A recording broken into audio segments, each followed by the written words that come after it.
माँ को अपने बेटे और किसान को अपने लहलहाते खेत देखकर जो आनंद आता है, वही आनंद बाबा भारती को अपना घोड़ा देखकर आता था। भगवत भजन से जो समय बचता वह घोड़े को अर्पण हो जाता। वह घोड़ा बड़ा सुंदर था, बड़ा बलवान। उसके जोड़ का घोड़ा सारे इलाके में ना था। बाबा भारती उसे सुल्तान कहकर पुकारते। अपने हाथ से खर हरा करते, खुद दाना खिलाते और देख देख कर प्रसन्न होते। उन्होंने रुपया, माल, असबाब, जमीन आदि अपना सब कुछ छोड़ दिया था। यहाँ तक कि उन्हें नगर के जीवन से भी घृणा थी। अब गांव से बाहर एक छोटे से मंदिर में रहते और भगवान का भजन करते थे।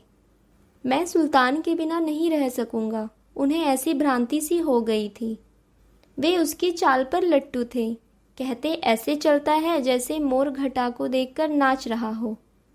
जब तक संध्या समय सुल्तान पर चढ़कर 8-10 मील का चक्कर ना लगा लेते, उन्हें चैन ना आता। खड़क सिंह उस इलाके का प्रसिद्ध डाकू था। लोग उसका नाम सुनकर कांपते थे। होते होते सुल्तान की कीर्ति उसके कानों तक भी पहुंची। उसका हृदय उसे देखने के लिए अधीर हो उठा। वहाँ एक दिन दोपहर के समय बाबा भारती के पास पहुंचा और नमस्कार करके बैठ गया। बाबा भारती ने पूछा, खड़ग सिंह क्या हाल है? खड़ग सिंह ने सिर झुकाकर उत्तर दिया, आपकी दया है। कहो इधर कैसे आ गए? सुल्तान की चाह खींच लाई। विचित्र जानवर है, देखोगे तो प्रसन्न हो जाओगे। मैंने भी बड़ी प्रशंसा सुनी है, खड़ग सिंह ने कहा। उसकी चाल तुम्हारा मन मोह लेगी। कहते हैं देखने में भी बहुत सुंदर है। क्या कहना, जो उसे एक बार देख लेता है उसके हृदय पर उसकी छवि अंकित हो जाती है। बहुत दिनों से अभिलाषा थी, आज उपस्थित हो सका हूँ। बाबा भारती और खड़ग सिंह अस्तबल में पहुंचे। बाबा ने घोड़ा दिखाया घमंड से, खड़ग सिंह ने देखा आश्चर्य से। उसने सैकड़ों घोड़े देखे थे, परंतु ऐसा बांका घोड़ा उसकी आंखों से कभी गुजरा न था। सोचने लगा, भाग्य की बात है, ऐसा घोड़ा खड़ग सिंह के पास होना चाहिए था। इस साधु को ऐसी चीजों से क्या लाभ? कुछ देर तक आश्चर्य से चुपचाप खड़ा रहा। इसके पश्चात उसके हृदय में हलचल होने लगी।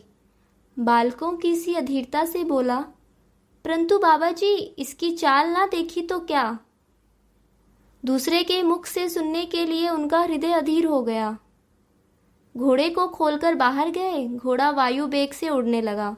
उसकी चाल को देखकर खड़ग सिंह के हृदय पर सांप लौट गया। वह डाकू था और जो वस्तु उसे पसंद आ जाए उस पर वह अपना अधिकार समझता था। उसके पास बाहुबल था और आदमी भी। जाते जाते उसने कहा, बाबा जी, मैं ये घोड़ा आपके पास ना रहने दूंगा। बाबा भारती डर गए। अब उन्हें रात को नींद न आती। सारी रात अस्तबल की रखवाली में कटने लगी। प्रति क्षण खड़ग सिंह का भय लगा रहता, परंतु कई मास बीत गए और वह न आया। यहाँ तक कि बाबा भारती कुछ सावधान हो गए और इस भय को स्वप्न के भय की नाई मिथ्या समझने लगे। संध्या का समय था। बाबा भारती सुल्तान की पीठ पर सवार होकर घूमने जा रहे थे।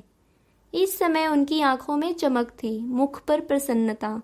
कभी घोड़े के शरीर को देखते, कभी उसके रंग को, और मन में फूले न समाते थे। सहसा एक ओर से आवाज आई, ओ बाबा, इस कंगले की सुनते जाना। आवाज में करुणा थी। बाबा ने घोड़े को रोक लिया। देखा, एक अपाहिज वृक्ष की छाया में पड़ा करहा रहा है। बोले, क्यों, तुम्हें क्या कष्ट है? अपाहिज ने हाथ जोड़कर कहा, बाबा, मैं दुखियारा हूँ, मुझ पर दया करो। रामावाला यहाँ से 3 मील है, मुझे वहाँ जाना है। घोड़े पर चढ़ा लो, परमात्मा भला करेगा। वहाँ तुम्हारा कौन है? बाबा ने कहा, दुगारदत्त वैद्य का नाम आपने सुना होगा, मैं उनका सौतेला भाई हूँ। बाबा भारती ने घोड़े से उतरकर अपाहिज को घोड़े पर सवार किया और स्वयं उसकी लगाम पकड़कर धीरे धीरे चलने लगे। सहसा उन्हें एक झटका सा लगा और लगाम हाथ से छूट गई। उनके आश्चर्य का ठिकाना न रहा जब उन्होंने देखा कि अपाहिज घोड़े की पीठ पर तनकर बैठा है और घोड़े को दौड़ाए लिए जा रहा है।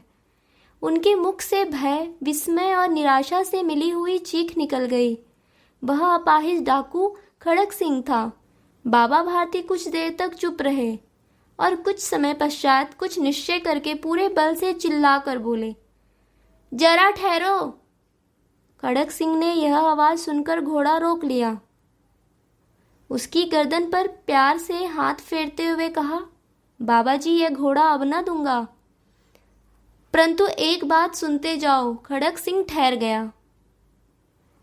बाबा भारती ने निकट जाकर उसकी ओर ऐसी आंखों से देखा जैसे बकरा कसाई की ओर देखता है और कहा, यह घोड़ा तुम्हारा हो चुका है। मैं तुमसे इसे वापस करने के लिए ना कहूँगा, परंतु खड़क सिंह केवल एक प्रार्थना करता हूँ, इसे अस्वीकार ना करना, नहीं तो मेरा दिल टूट जाएगा। बाबा जी आज्ञा कीजिए, मैं आपका दास हूँ, केवल घोड़ा ना दूंगा। अब घोड़े का नाम ना लो। मैं तुमसे इस विषय में कुछ न कहूँगा। मेरी प्रार्थना केवल यह है कि इस घटना को किसी के सामने प्रकट न करना। खड़क सिंह का मुंह आश्चर्य से खुला रह गया। उसका विचार था कि उसे घोड़े को लेकर यहाँ से भागना पड़ेगा, परंतु बाबा भारती ने स्वयं उसे कहा कि इस घटना को किसी के सामने प्रकट न करना। इससे क्या प्रयोजन सिद्ध हो सकता है? खड़क सिंह ने बहुत सोचा, बहुत सिर मारा, परंतु कुछ न समझ सका। हार कर उसने अपनी आंखें बाबा भारती के मुख पर गड़ा दी और पूछा, बाबा जी, इसमें आपको क्या डर है? सुनकर बाबा भारती ने उत्तर दिया, लोगों को यदि इस घटना का पता चला तो वे दीन दुखियों पर विश्वास न करेंगे। यह कहते कहते उन्होंने सुल्तान की ओर से इस तरह मुंह मोड़ लिया जैसे उनका उससे कभी कोई संबंध ही नहीं रहा हो। बाबा भारती चले गए, परंतु उनके शब्द खड़क सिंह के कानों में उसी प्रकार गूंज रहे थे। सोचता था कैसे ऊंचे विचार के हैं, कैसा पवित्र भाव है। उन्हें इस घोड़े से प्रेम था। इसे देखकर उनका मुख फूल की नाई खिल जाता था। कहते थे, इसके बिना मैं ना रह सकूंगा। इसकी रखवाली में वे कई रात सोए नहीं, भजन भक्ति ना कर रखवाली करते रहे, परंतु आज उनके मुख पर दुख की रेखा तक नहीं दिखाई पड़ती थी। उन्हें केवल यह ख्याल था कि कहीं लोग दीन दुखियों पर विश्वास करना ना छोड़ दें। ऐसा मनुष्य नहीं, देवता है। रात्रि के अंधकार में खड़क सिंह बाबा भारती के मंदिर पहुंचा। चारों ओर सन्नाटा था। आकाश में तारे टिमटिमा रहे थे। थोड़ी दूर पर गांवों के कुत्ते भौंक रहे थे। मंदिर के अंदर कोई शब्द सुनाई ना देता था। खड़क सिंह सुल्तान की बाग पकड़े हुए था। वह धीरे धीरे अस्तबल के फाटक पर पहुंचा। फाटक खुला पड़ा था। किसी समय वहां बाबा भारती स्वयं लाठी लेकर पहरा देते थे, परंतु आज उन्हें किसी चोरी, किसी डाके का भय न था। खड़क सिंह ने आगे बढ़कर सुल्तान को उसके स्थान पर बांध दिया और बाहर निकलकर सावधानी से फाटक बंद कर दिया। इस समय उसकी आंखों में नेकी के आंसू थे। रात्रि का तीसरा पहर बीत चुका था। चौथा प्रारंभ होते ही बाबा भारती ने अपनी कुटिया से बाहर निकल ठंडे जल से स्नान किया।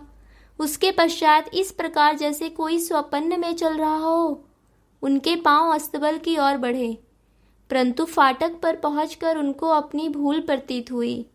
साथ ही घोर निराशा ने पांव को मन भर का भारी बना दिया। वे वहीं रुक गए। घोड़े ने अपने स्वामी के पांवों की चाप को पहचान लिया और जोर से हिनहिनाया। अब बाबा भारती आश्चर्य और प्रसन्नता से दौड़ते हुए अंदर घुसे और अपने प्यारे घोड़े के गले से लिपटकर इस प्रकार रोने लगे मानो कोई पिता बहुत दिन से बिछड़े हुए पुत्र से मिल रहा हो। बार बार उसकी पीठ पर हाथ फेरते, बार बार उसके मुंह पर थपकियां देते।